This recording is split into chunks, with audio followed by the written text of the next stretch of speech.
Hello, everybody. Welcome to another episode of Carlton People. On today's episode, I have one half of the Blues Footy Podcast.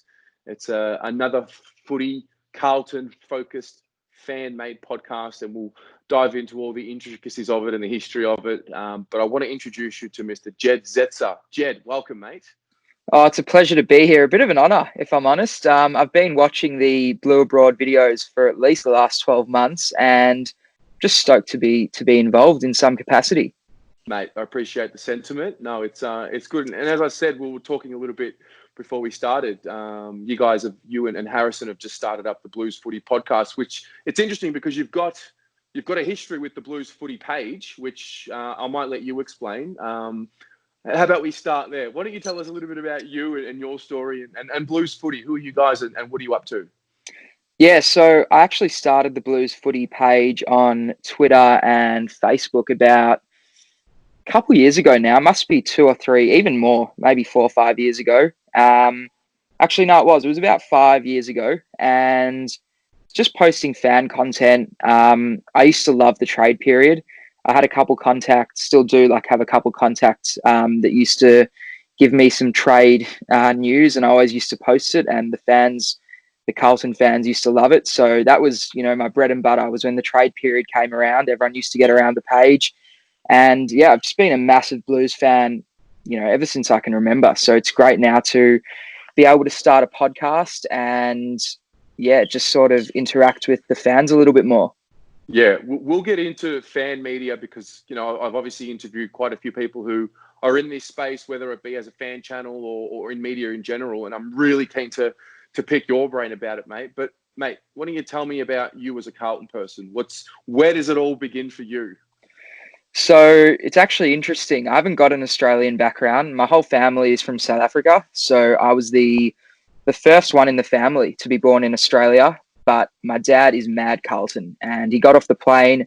It's quite an interesting story, actually. So he got off the plane and went to his first AFL match, and it was Carlton versus Collingwood. One of his business partners took him to the game and said, "You've got to pick a team." So I think the guy went for Collingwood. Can't remember, but he went for Collingwood. I'm pretty sure. My dad said, "No, I'm gonna pick the winner of this game. Whoever wins, that'll be my team." So Carlton ended up coming back from behind and winning the game by a point. And it was meant to be. My dad knew straight from then he was going to be a blue bagger.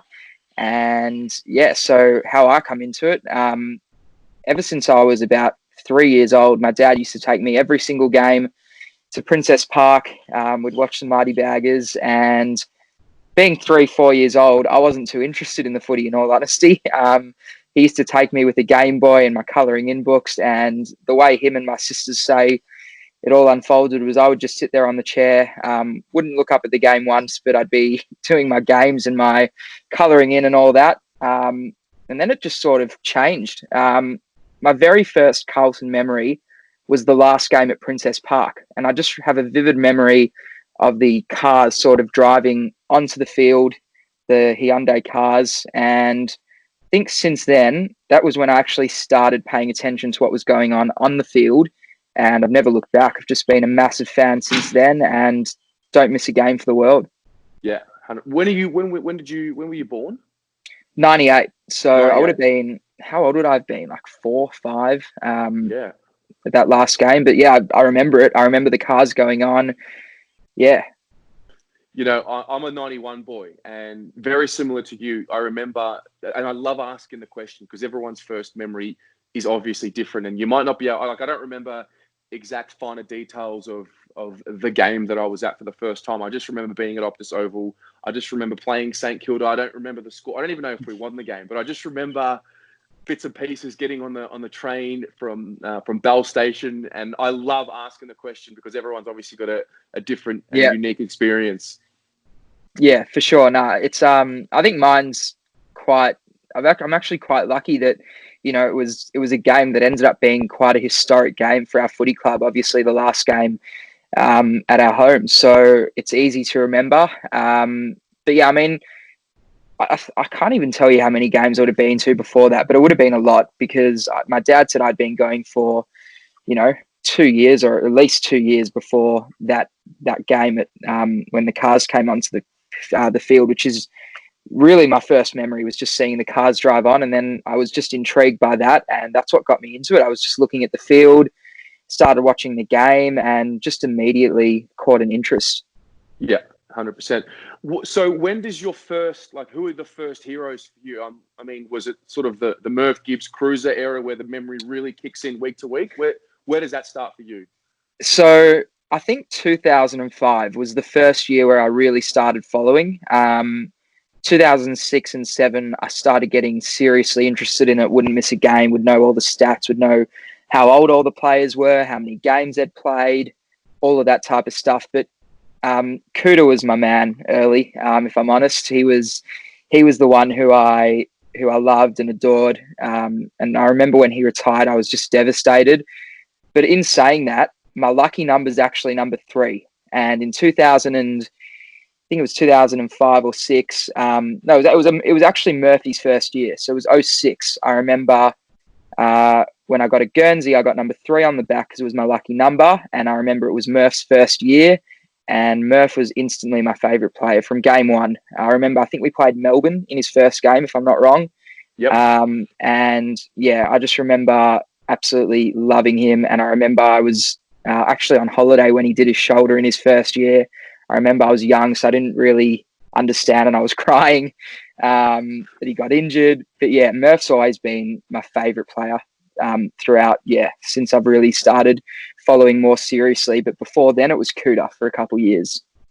Mate, I could sit here and talk to you about Mark Murphy for an hour because he's my boy as well. I think for me it was, like Kuda was obviously the early hero. I actually went to the same high school that he went to as well, so there was a little bit of that later in my life when I realized that was the case. But yeah, I mean, obviously early 2000s, we have salary cap, we have punishments, and then we're in the shithole, and then we get Murph. And I remember the memory for me kicking in when he was drafted. It was like, okay, well, this is, the best young player in the country. I'm just going to follow him all the way throughout. And, when you get a number 1 pick, and obviously you're pretty sure they're going to be good. And then Murph elevates in 2011. It was like, this is my absolute boy of all boys now. So, mate, I totally relate to you there. Yeah, no, he's a superstar, and gee, he played well on the weekend as well. I know we lost, but he was good against the Saints. I thought did the job on Brad Hill. He's always been my main man. But yeah, in saying that, so I've actually only ever got 2 numbers on a Carlton Guernsey. So I got Murph when I was younger, and then it was actually the year before Gibbs left. My dad knew Gibbs personally, so I got his number on my Guernsey and he signed it for me. And then I'll never forget, it's like 2 months later, he handed in the trade request and I was just shattered. I was absolutely shattered. I thought, finally, I've got a number on my Guernsey, and yeah, he left. So I was actually going to get another number this year. I wasn't sure what to do though, because I don't want it to be a jinx. Like, as soon as I get the number, they leave. We don't need any of those bad vibes, mate. We need to climb up as quickly as we possibly can. Yeah, exactly.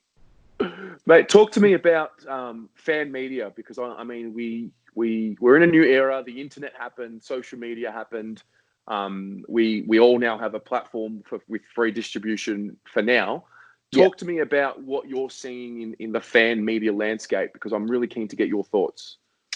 I honestly think we are so lucky that we support Carlton, because we've got great people like you giving the fans content every week. And I mean, there's endless content out there for a Carlton supporter. I look at other clubs and they just don't have that.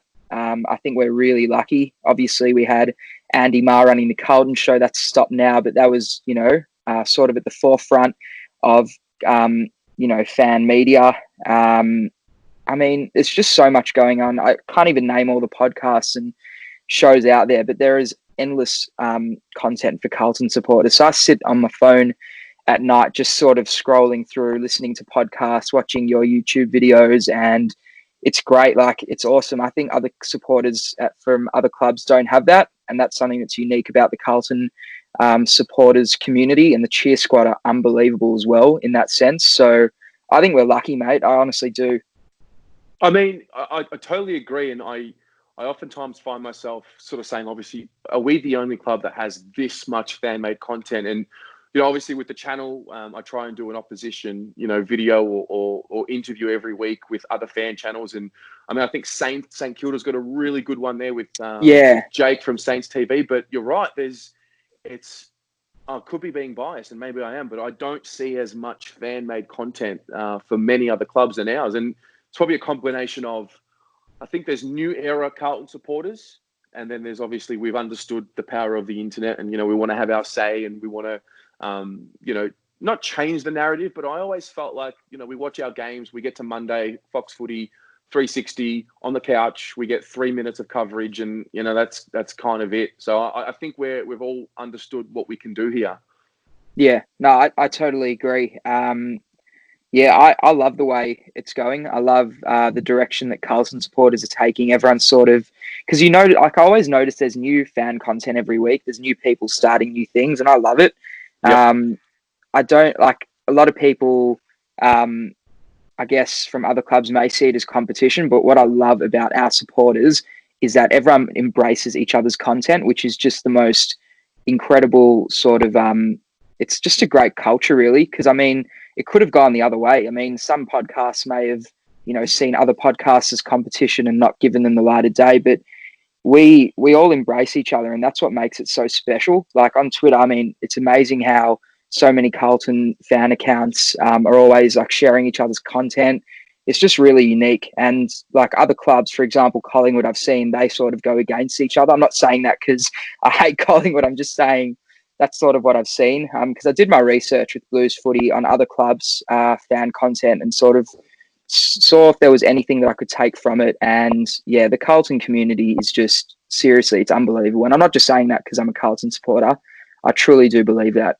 Yeah, I agree. I always found, particularly with the younger generation, I guess, those who are younger than me, and I get my generation and younger, I found it was a lot easier to collaborate. I think we get it. We get it that like it doesn't need to be a competition.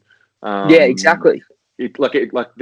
It's the internet. It's endless. There's so much opportunity for everyone. And I think you're right. I think for the most part, people do collaborate. I personally have had a few blocks and I've been blocked from here and there, and probably more so on Facebook. But I think Instagram community, YouTube community, like TikTok community especially, I found a younger generation who grasp what it is to be collaborative and understand that we're not competing with each other. So yeah, and hats off to you guys, because as soon as I reached out, it was just like instant. Yeah, let's do it. Yeah. No, we were super keen.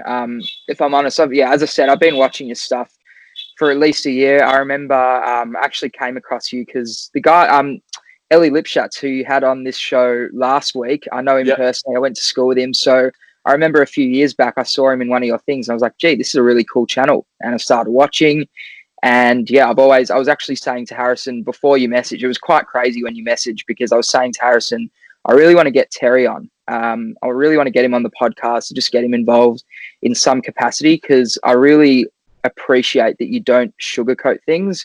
I think there are a lot of Carlton, I'm not saying it's a bad thing, but there are a lot of Carlton supporters out there who love to sugarcoat a bad situation. And Harrison and I are very realistic when it comes to Carlton. We sort of like to take that approach, and I think you do as well, but in a positive light, which is always important. So yeah, I said to Harrison, we've got to get Terry on. And then you messaged like the next day and I was just like, well, it's meant to be. It was meant to be, mate. Yeah, It was meant to be.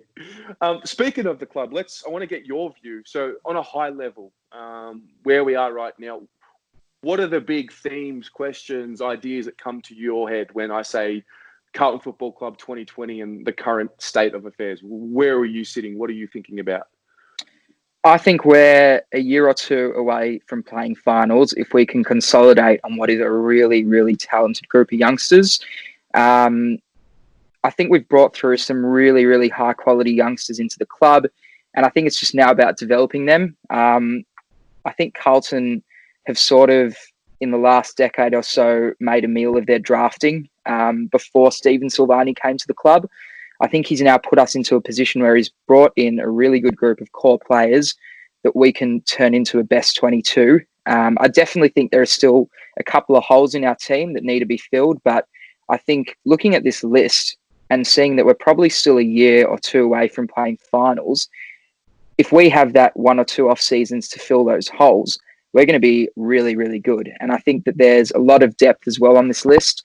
There are a couple of players who I see playing, obviously not VFL this year, but the scrap matches, like Liam Stockade probably be getting a game at other clubs that are, crying out for midfield depth. So I think we're looking really good going into the future. And I'm really looking forward to seeing what they do in this off season, because I've heard a few big names being thrown around that we may be interested in. And I would just love to see the club make a bold move, not just with Tom Papley.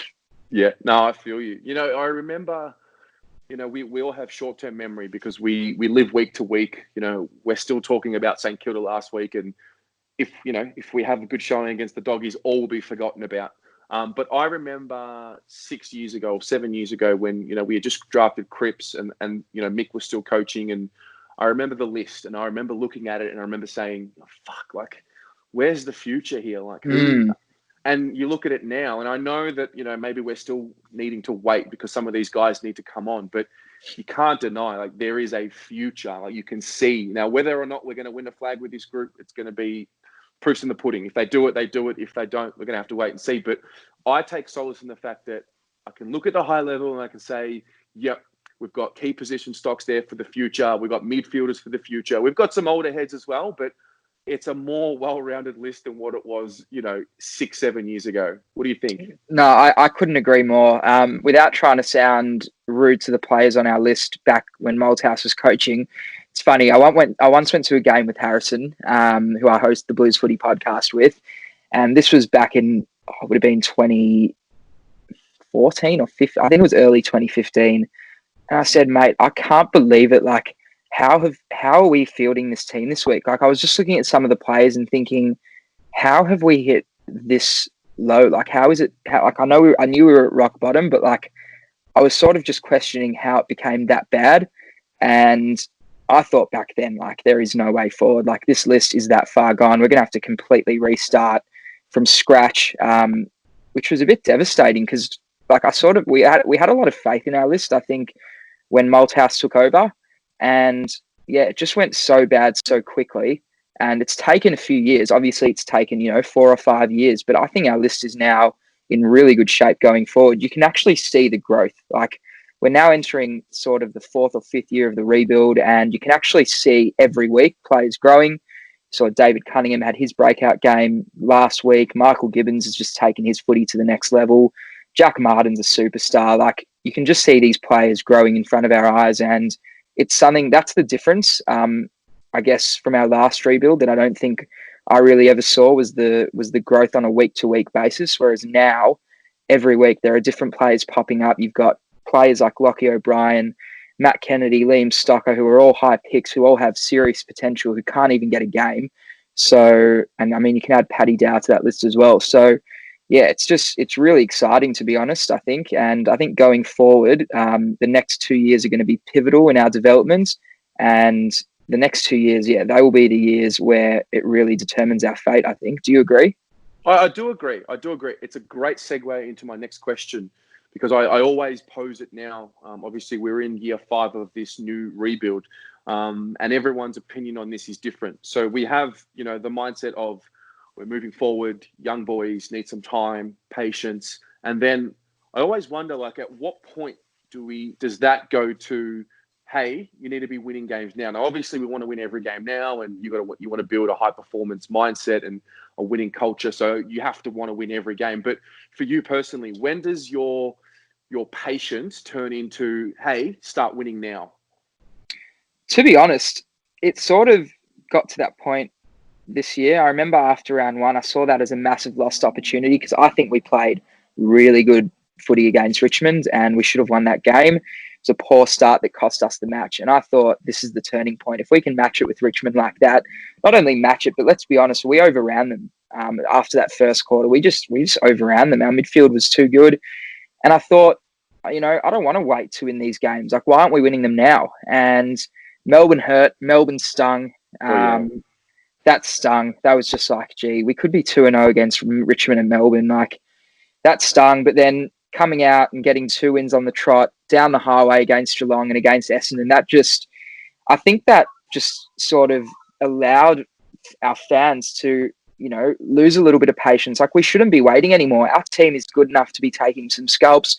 I'm not saying we're going to play finals this year, because we probably won't. I won't rule it out, because anything can happen this year. But we're probably a year or two away off finals still. But the fact that we're starting to win some of these games, which, let's be honest, the old Carlton would not have won. I mean, go back a couple of years, we would not have, been able to hold on against Essendon. We definitely wouldn't have held on against Geelong. Those wins are character building, and you can see the team growing together, not just individual players, but this team sort of now building a bit of a winning mentality. And that takes time, I think, to build as well. So I think this is the year where we start taking those scalps that can build a bit of belief in winning mentality. Because let's be honest, we don't have, it would be hard for the players to have a lot of belief, because we haven't won many games in this rebuild. So the fact that they're now winning, I think that we can afford to now lose a bit of our patience and actually start expecting to win more games. Would you agree with that? I would definitely agree with that. The way I see it is, I mean, let's go back 12 months ago. So we look at the Geelong game and the Melbourne game, for example, and then, we go back 12 months. We're talking about the Gold Coast game and the Hawthorn game. Now, at the time, Hawthorn was the scalp, the Clarko-led, the ultimate coach, one of the greatest of all time. And we're up in a winning position, up by 37, not too different to what we were up against Geelong. And we weren't able to hold on. The Gold Coast game, we make a similar situation. We have no one on the goal line. You add Sam Doherty 12 months later, and that situation won't happen again. So I reckon, personally, I think we're going to take scalps this year. I think we're going to have some more disappointing losses this year to teams that we think we should be beating. I don't think it's just going to be linear. I think we're an emotional team. We are. When we're up and about, and when the backs are against the wall and we're given no chance, we really show up. And then when we're favourite, that's going to be a whole different challenge for this group, because we're not expected to win a lot in the outer circles. And I know that's not important for the guys inside, but maybe that expectation sinks into them. So for me, the next step is, when we're supposed to win, when we're favourite to win, can we get the job done? And that's for me. But the main thing is, we've seen some wins. I was like you. I was panicking after the Melbourne game, because it was like, oh fuck, we're 0-2. Yeah. We can't be 0-3, 0-4, 0-5 again. We have to show something. And I know that the St Kilda loss was disappointing, but honestly, it wasn't as bad for me. Probably because we had seen something in the year so far. We had seen 2 in a row. And it was early in the season. Now, if we go on now and we lose to the Doggies badly, and then to Port Adelaide badly, I'll probably start panicking again. But as it stands right now, when this video is coming out, we're 2-3. So I can take solace in that. No, I completely agree. And I actually think a couple of people were overreacting to that loss. I thought St Kilda played really well. I don't think they get enough credit for their performance. If you think about it, it was really a coaching masterclass. Like, they came out, they shut down Sam Doherty, which no one has been able to do really since he joined the club. They shut down Cripps. I mean, when you take the 2 skippers out of the game, and just the way that they played, they moved the ball too quickly for us. I think that said a lot more about them than it did about us. We're still a young group. I'm not really worried. That game doesn't really change my view on this group.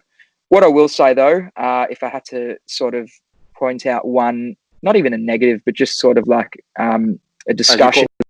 Call it a nudge on the podcast? Yeah, a nudge. I would have loved to have seen our boys get around the skippers more. I would have loved to have seen them really get behind them. Jack Steele was very physical with Cripper, and I don't feel like they got around him enough and really protected their captain. The way I look at it, if Murph was the captain still and Jack Steele was manhandling the way he handled Cripper, Cripps would have been really, getting around Murph, really trying to give Steele a nudge off the ball at any time necessary. So I think that's maybe one little thing that the boys can work on, is a little bit more grunt. But yeah, I'm not worried about that loss. I don't think that really changes my opinion at all, to be honest. It was one game and they played really well, St Kilda. So yeah, I've still got faith, and I actually think we're going to get up this weekend. I just have a feeling with the Dogs' injuries, we match up well against the Bulldogs as well. So I think it's going to be a really exciting game on Sunday night. Love it.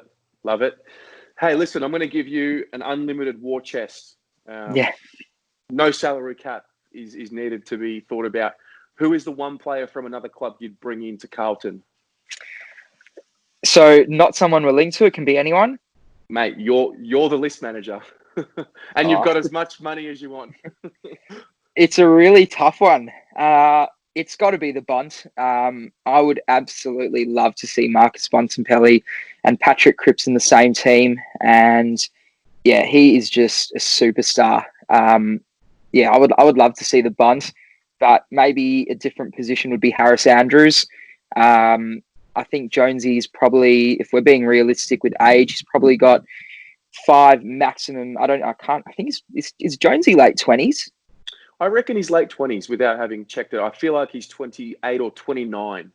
Yeah, so he's got max 5 years. I would say 4 or 5 years of good football left in him. And to bring in Harris Andrews, I think we'd have the capacity to shut down any forward line. Having Harris Andrews and Jacob Wiedering and then Jones in the same defence would be a scary proposition for opposition teams.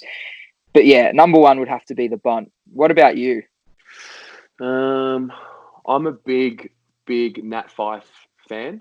And I'm also a big Cornelio fan, but obviously I can't say that now because, mate, the dream was there. It was the Italian, it was. the espressos, Lygon Street. It was all there for him, and he had to be loyal and stay true to his values. But I'm a big Nat Fyfe advocate. But I agree.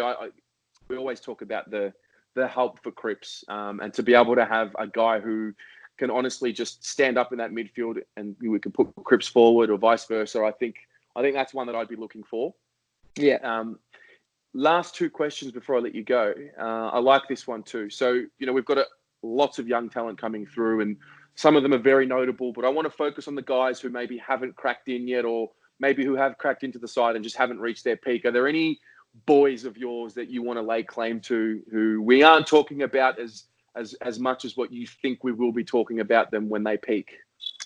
My main one's Josh Honey. Yes. I think so. I remember in the draft last year I've got a bad memory. I think we took Sam Ramsey with our last pick in the draft. Was that right? Yep. In the national draft? I remember I wanted Josh Honey because when we missed out on Papley, I thought, gee, let's bring in someone now in case we don't get him next year. And then we didn't pick up Honey, and I was a little bit disappointed. And then I felt like it sounds bizarre to say this about a rookie pick, but when we took him, it was like, gee, it's a bit of a dream come true. We ended up getting him anyway in the rookie draft. And I'm telling you, this guy's going to be a jet. He is so good. He's already built for AFL. His body's ready. He's got natural goal sense and he can move through the midfield as well, which is literally exactly what Papley is. So, yeah, I think he's going to get a game this year for sure. He's already been an emergency a few times. And he's the one before he debuts. I'm going to claim him. I think he's going to be a superstar. I love it. Yeah, I remember we were doing the draft preview with Dan late last year, and I think it was the pick 66 in that video. Dan was what Dan was doing was he was putting 5 names per pick, and he spoke about Honey, and the way he spoke about him at the time, I remember taking note and saying, "Oh, interesting name," and he was saying this guy's a jet. Speed and all of that, and I remember making the comment like, "Well, why is he so low in the projections?" And Dan was saying, there could be fitness issues, there could be inconsistency issues, and I guess with a kid like him, we bring him in. We know he's talented. We see all the reports from these scratch matches that he's impressing. The key with him is he in an environment where he's made to really earn his spot? I can't help but feel like he is. He's in the right environment. Yeah, I think he is. He's hit the jackpot. You come to Carlton or any one of these big 4 or 5 Melbourne teams, so you're going to be looked after, financially, and I guess your marketing appeal is going to be bigger because you're at one of the most famous brands in the sport. So as long as he just keeps putting in the hard work, gets that fitness base to a level that when he's in the side, he stays in the side. I think we have a beauty there, mate.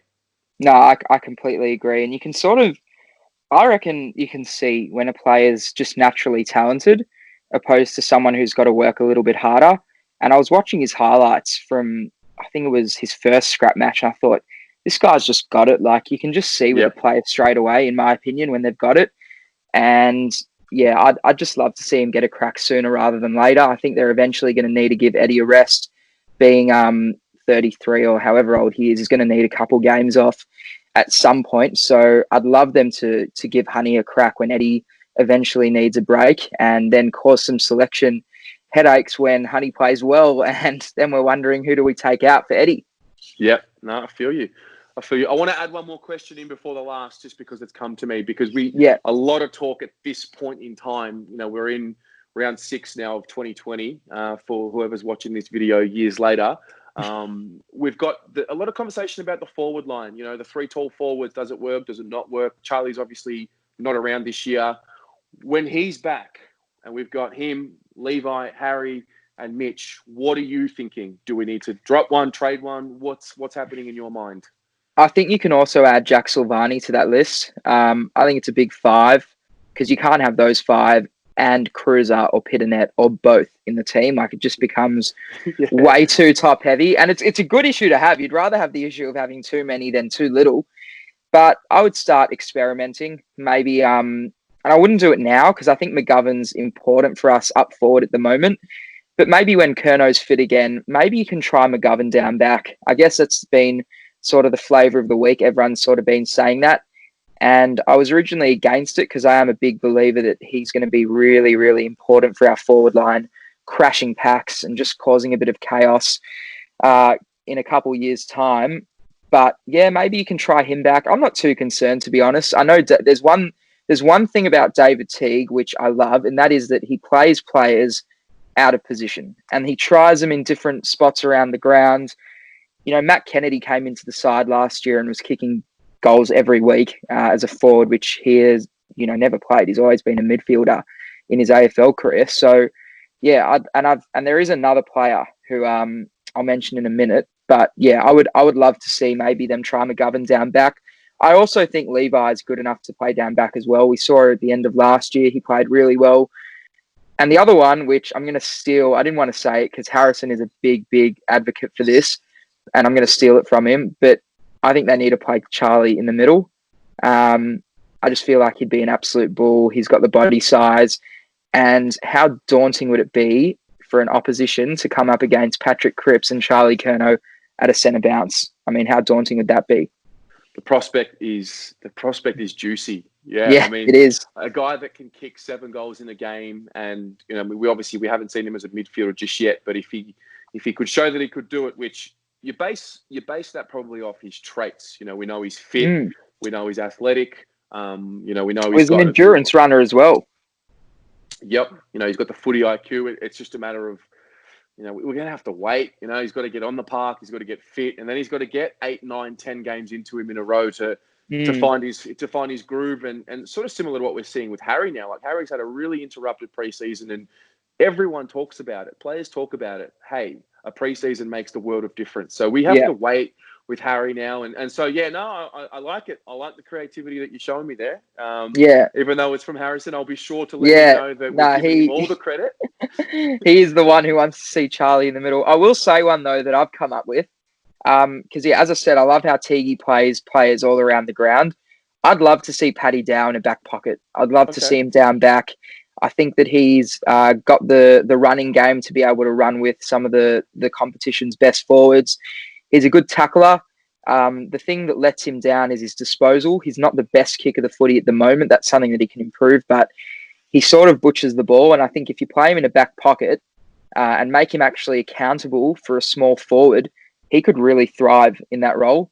And I'd love to see Teague try him down there. I don't know if he'd be any good, but that's just something that I'd love to see. Because let's be honest, our midfield's going pretty well at the moment. He probably won't come straight back in when he's fit.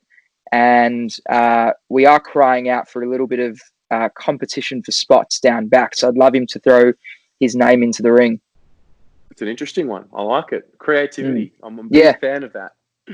Yeah. Mate, I'll give you one more question before I let you go. I'd like to ask this question to everybody. We're going to look back on this video in however many years it takes. Give me the year that you believe we will win the flag. The elusive number 17. It's a tough one. I think it'll come together really quickly for us, if I'm honest. I think if we start rising slowly and sort of take a gradual rise, the pressure will build.